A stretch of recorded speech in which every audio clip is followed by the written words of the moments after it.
Tenemos ya las 7 de la mañana con 5 minutos. Muy buenos días, amigas y amigos televidentes, quienes siguen la señal de la televisión pública en nuestro país y también hasta donde llega nuestra señal. Vamos a hablar a propósito del video que acabamos de ver, de las explicaciones, porque sí es importante ilustrar a ustedes, amigas y amigos, acerca de lo que sucedió en Ponce Enríquez, en la provincia de La Suay. Para eso hemos invitado al doctor Teófilo Stulquerides, geólogo, especialista en este tipo de temas. Bueno, doctor, ¿qué fue lo que sucedió? Muy buenos días, bienvenido. Muchas gracias para esta entrevista, para esta invitación. ¿Qué pasó? Es que pasa en todos lados del mundo cuando no hay una minería controlada, cuando se ahorra plata en la construcción de la mina subterránea, en este caso, o simplemente cuando se entra en suelos que son un poquito suaves y cuando hay un exceso de agua, obviamente estos materiales que son encima de la mina o dentro de la mina están moviéndose y obviamente así produciendo o generando deslizamientos. Justamente sobre este tema, el vicepresidente de la República o presidente encargado, Lenín Moreno, decía este fin de semana durante el enlace, y una vez que hizo también y expresó las condolencias a los familiares y amigos de las víctimas, decía que es importante la capacitación para la minería artesanal en el país. En este sentido, ¿qué es lo que pudo haber fallado? Fallaron muchas cosas. Primeramente, es una forma de minería descontrolada. Por tanto, no hay ninguna educación preventiva, no hay ninguna estructura que sostenga el material que está encima de un túnel, por ejemplo, una forma de que cada uno podría hacer, pero se ahorró así la plata. Y por tanto, como no hay ninguna forma de seguridad en esta minería para los mineros, los dueños se ahorran en todos los lados plata, sale el oro, también en esta forma descontrolada se concentra el oro, atravesado muchas veces con mercurio, se contaminan ríos y agua subterránea y por tanto tenemos esos problemas que tenemos ahora en Ponce Enríquez y muy pronto seguramente en otras partes del país. Otros factores que pueden haber incidido, y esto antes de pasar a un video que lo vamos a ver de inmediato, factores como por ejemplo el suelo en esa parte de nuestro país, en la provincia de La Suay, y también las condiciones del clima, doctor. Sí, ambos partes son obviamente los disparadores de estos elementos cuando tenemos acceso, cuando tenemos mucho más agua de lo común, obviamente las capas superficiales se llenan con tanta agua que la mina no sostenga más este peso y así puede moverse.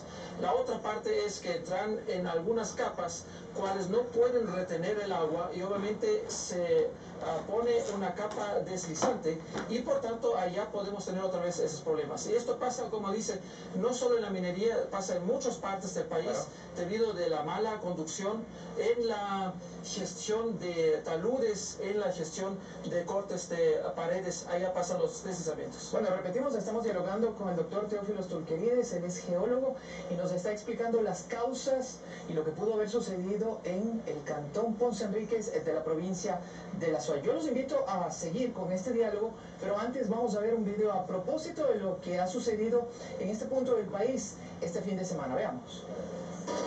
Martín es uno de los 3 canes amaestrados en rescate de víctimas de las Fuerzas Armadas, que logró hallar este sábado los cuerpos de otros 5 fallecidos que permanecieron bajo tierra desde el pasado jueves. Por una conducta instintiva no enseñada, el perro logró identificar dónde se encontraban los muertos. El día de ayer mismo ya se descartó la existencia de vida, porque los perros, como le digo, están entrenados para identificar a la persona que se encuentra viva. Al sitio llegó Michelle Cárdenas, quien estuvo pendiente de las labores de remoción de escombros. El primero de los cuerpos hallados era el de su padre, quien trabajaba como guardián en la mina Bellarrica y murió mientras rescataba a 2 niños que perecieron en el lugar. Mi familia es un poco grande, pero él es la cabeza principal de ella y ahora nos va a hacer tanta falta. La denominada zona cero se encuentra a aproximadamente 2.200 metros de altura del lugar donde se produjo el deslave. Aquí se encontraron a gran parte de los cadáveres y por supuesto existen 8 maquinarias que trabajan conjuntamente para la remoción de escombros. Es un cerro que tiene talud de 500 metros por 150 de ancho. Realmente todavía está en una situación de peligro porque se quitó la base de ese cerro y por consiguiente hay una amenaza inminente de que pueda venirse mucho más material. Este domingo los rescatistas de la policía y Fuerzas Armadas hallaron bajo los escombros un cuerpo más. Fue identificado por sus familiares como Freddy Caruso, de 29 años. Los restos de los 4 ciudadanos peruanos fallecidos fueron repatriados y trasladados este fin de semana a distintas regiones regiones en su país, según lo informó el Ministerio de Relaciones Exteriores de Perú mediante un comunicado.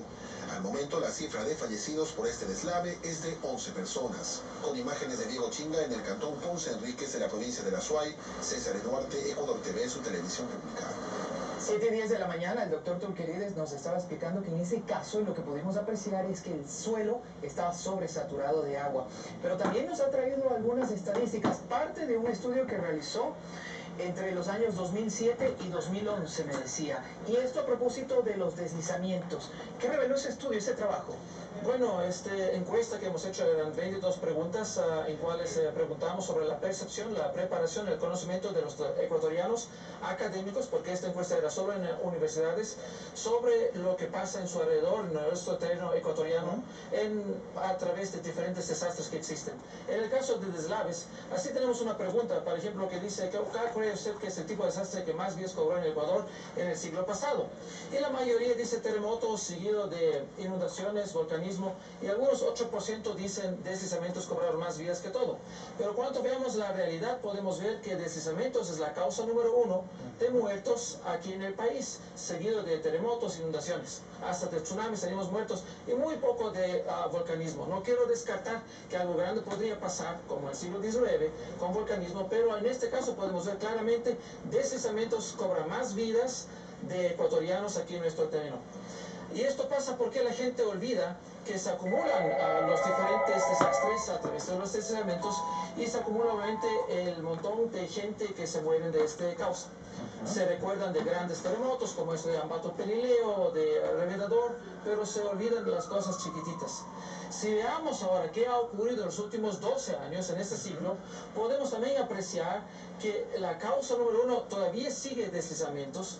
Ahora tenemos 11 personas que fallecieron, de eso que sabemos, probablemente como hemos escuchado en este documental de ustedes, que 10 o 15 personas más están abajo de los escombros, por tanto se aumenta más y más este tipo de causa por muertos aquí en el Ecuador.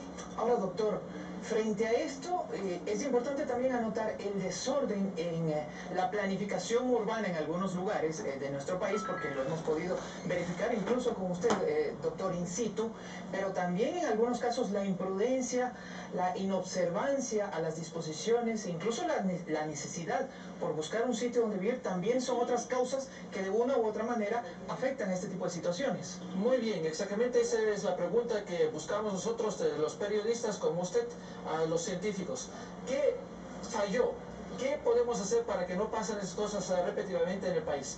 Es esto que falta en el país, es ordenamiento y planificación territorial, en cual nosotros vamos y mapeamos dónde hay potenciales amenazas, en qué forma pueden obviamente fallecer gente si se meten por allá, y esas son cosas que ocurren. Esto es, por ejemplo, un deslave que podemos ver, que ocurrió aquí mismo en Pichincha, algunos 2-3 años atrás, en la vía entre Nanegarito y San Miguel de los Bancos.